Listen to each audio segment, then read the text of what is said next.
From London, I'm Rochelle Travers, and this is The Standard. Could UK offenders soon be on their way to Estonia? The government is reportedly considering sending prisoners to the country in a bid to alleviate overcrowding in British jails. It's supposedly one of a number of options being considered to address the ongoing crisis, which has seen prison populations reach record levels. I'm now joined by Tristan Kirk, The Standard's Courts Correspondent. Tristan, what do we know about this potential option of sending UK offenders to Estonia then?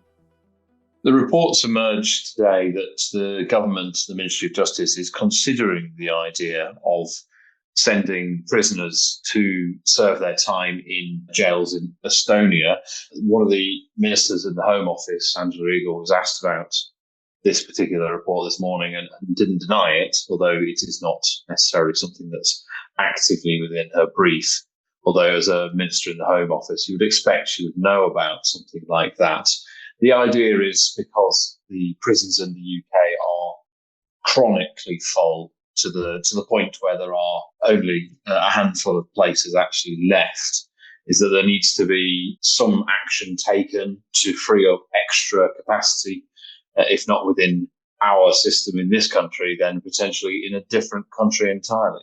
Do we know anything about any of the other options potentially being considered? Well, I mean, this is a crisis that's been building for years, frankly, and can be blamed squarely on neglect in the prison system, in the criminal justice system, and the wider area of law and order, from successive governments, ministers, officials. The blame is widespread, and already over the last year, there have been action that's had to be taken to try to alleviate the prison spaces crisis, if only for a day or two or a few weeks. Measures taken so far include delaying court hearings, utilising police cells for prisoners, and more recently, releasing prisoners at 40% of their sentence, having served, instead of the usual 50% halfway stage. So letting out people who were sentenced, say, for 10 years at the time that they served 4 years instead of 5 years. So already measures have been put into play because, as I say, this is a crisis that is at the disaster level where we literally don't have any places to put prisoners. Do we know the reasons behind this? Why is the prison population so high now? Is it because there's not enough prisons, sentences being too harsh? What do you think it is? I think that the reasons behind this crisis that we have at the moment can be broadly put into two categories. The first one is neglect. Over years, the criminal justice system has been neglected routinely, systematically. So it has not been seen as in any way an important area of policy to put in the funds that are necessary in the same way that you would fund the health service as best you could, because that is seen as an important priority of government. Almost the opposite has happened to criminal justice, where you have withdrawn funding time after time. And prisons have been closed down. The new capacity wasn't planned for. They haven't been built in time. There are plans in the pipeline to build more prisons, but putting it frankly and bluntly, they haven't been built yet. And so they don't currently exist. The second category where blame can be apportioned is to do with ideology and the approach to sentencing prisoners, sentencing defendants, people who've committed crimes. For years now, I think it's fair to say that the only answer that anybody in power in positions of influence has put forward for solving an issue of law and order is to lock more people up for longer. It's a basic response. It's driven by a populist approach to law and order and sentencing. And so what that means is that you are putting more and more people in prison for longer, whilst at the same time not actually planning for all of those people to be in prison. There's certain laws that were passed in recent times that really illustrate that kind of dogmatic approach, which It doesn't take a holistic view to criminal justice and just simply says lock them up for longer. I think it was a few years ago that a law was introduced by the previous Conservative government, which said that anybody who defaced a statue or a war memorial could be jailed for up to 10 years. Now, that is obviously the kind of law that grabs a headline and plays to a particular base who see locking people up for years and years as the only answer to these solutions. But it's when you actually do that, if you were to actually do something like that, you would place a great strain on the criminal justice system.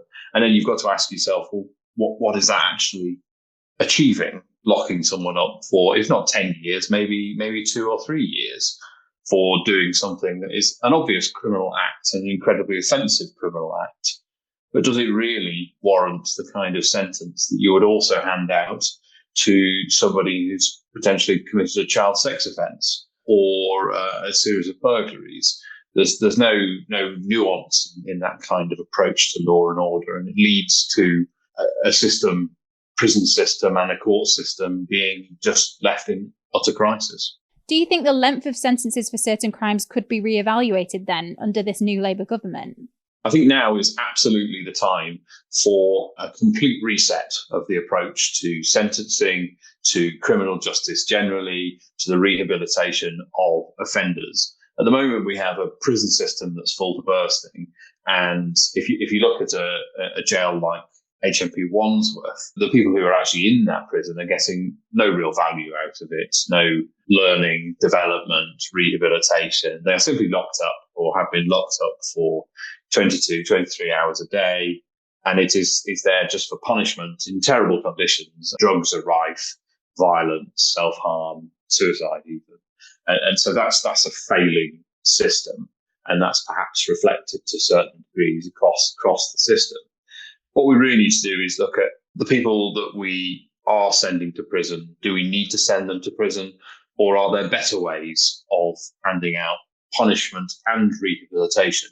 Ultimately, what we really want is for people who commit crimes to not commit the crimes again and to turn their lives around. If the only answer you're offering is prison, then in many cases you're not going to achieve that aim, which is making a better society. There are obviously always going to be people who commit heinous crimes and need to be sent to prison. Murders, for example, terrorism, sex crimes, you could go on. But there are other categories of offending where you could take a different approach. One of the ministers who's now in government, Lord Timpson, has spoken about that previously at length. He's been involved for years in prison reform, and he's said to be looking at driving that agenda. I must say that the prisons which are dominating the headlines today are not the only problem within criminal justice.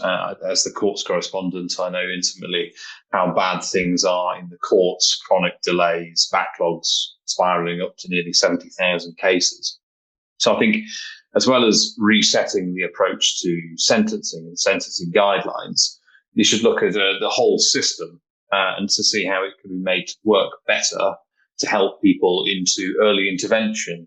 So, for example, somebody who's committed a crime such as stalking or harassment, or when they're accused of that particular crime, is there an opportunity to put that person into a rehabilitation scheme whilst they're still in the court process, to be able to stop them having to go to prison at all, potentially, and to make sure that their rehabilitation is fast-tracked? And so the kind of behaviour, whether it's deemed to be passing the criminal threshold or not, that kind of behaviour can be tackled, and it potentially would be better for society as a whole. Let's go to the ads. Coming up in part 2, we speak to film critic Jo-Ann Titmarsh about Joker 2 and the other talking points from the Venice Film Festival. If you're going to put Brad Pitt and George Clooney in a room together and have a room full of the adoring public, they're going to get a really long-standing ovation, even if they haven't made a particularly good film. The Standard podcast will be back in just a moment.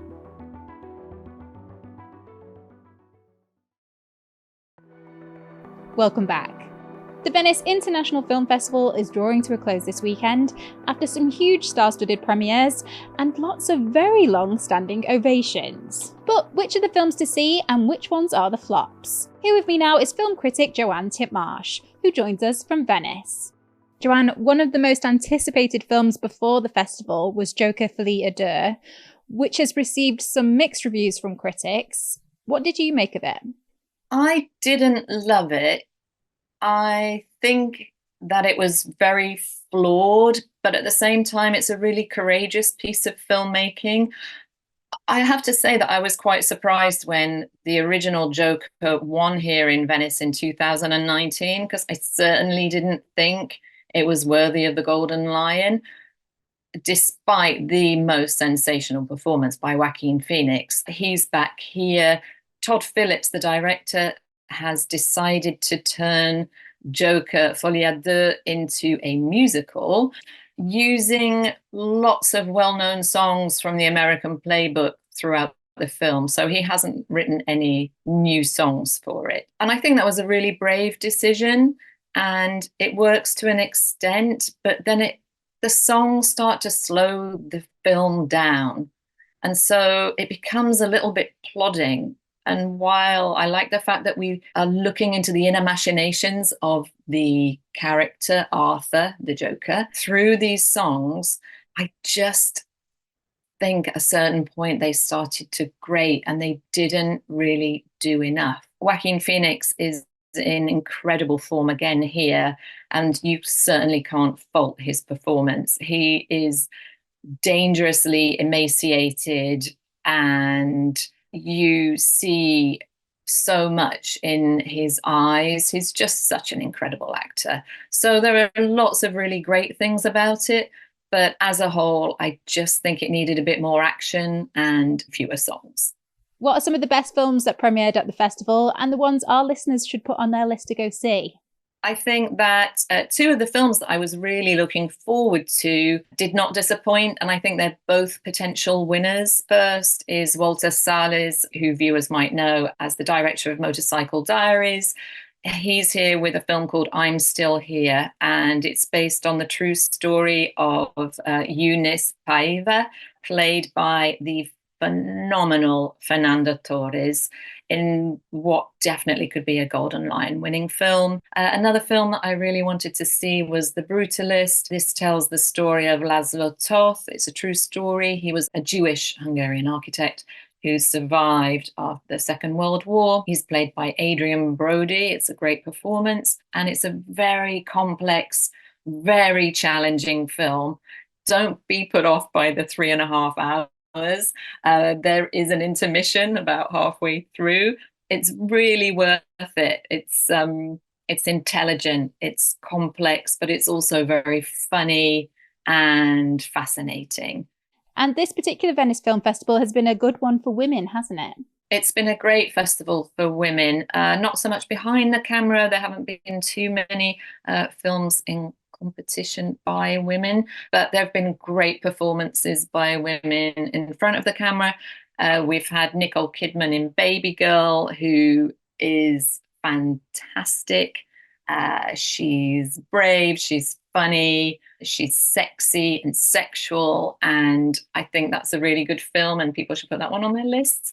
We've had Angelina Jolie as Maria Callas, which I have to say I was worried about going into that film, but she gives a perfectly fine performance as Callas. And there have been great performances by Tilda Swinton and Julianne Moore, Leslie Manville in Queer as a brilliant cameo. So I think we can definitely say that this is the year of great performances by women of a certain age. The very long-standing ovations were a big talking point of the festival. How seriously do you think we should take them into consideration when judging how good a film is? I think we should take them with a pinch of salt. You know, if you're going to put Brad Pitt and George Clooney in a room together and have a room full of the adoring public, they're going to get a really long-standing ovation, even if they haven't made a particularly good film, let's say. It's a mildly entertaining film. We want to stop sending in reporters to time them, which is ridiculous. And we've just got to let these people go. They don't want to stand there for 17 minutes and have people clapping at them. You can read more about these stories and others on our website, standard.co.uk. And that's it from this episode. This podcast will be back tomorrow at 4 p.m.